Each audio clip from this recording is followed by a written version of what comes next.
the man took a glowing egg out of the water. Then they smashed the bird's egg. At the same time the egg broke, time stood still. At that moment, Jack's girlfriend came looking for them, but all she found on the ground were eggshells. Jenny searched frantically through the forest but found no clues. As a shockwave appeared, the birds in the sky froze in midair, and the rustling of the leaves ceased. Jack and his friends arrived at the town, which had also been frozen in time. They were overjoyed, as they no longer had to do their summer homework. At the restaurant, Jack picked up a pizza and began eating it, but due to the effects of time, the cola had turned into a solid. At the mall, they took whatever they wanted. They could even read their favorite comics while they floated in the air. But this joyful life didn't last long. One day, Jack's friend had an asthma attack. Since they didn't know how to treat it, his friend passed away. Jack was heartbroken. They took his friend to the beach, dug a hole, and buried him along with his homework. At the same time, Jack's girlfriend received news. They had found the body of a boy. However, the body was hundreds of kilometers away from the forest. Time flew by,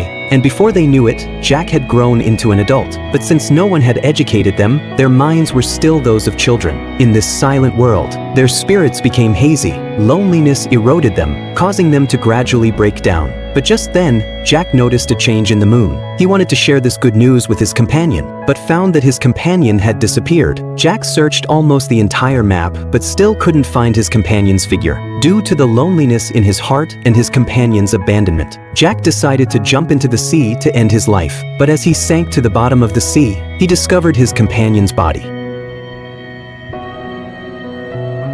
So Jack sank deeper and deeper, eventually disappearing beneath the surface of the sea. When Jack opened his eyes again, he found that the sea was now moving. Everything began to move at that moment, but this familiar world seemed so unfamiliar to Jack. He arrived at the spot where the bird's egg had been shattered, and he met the person he had always wanted to meet.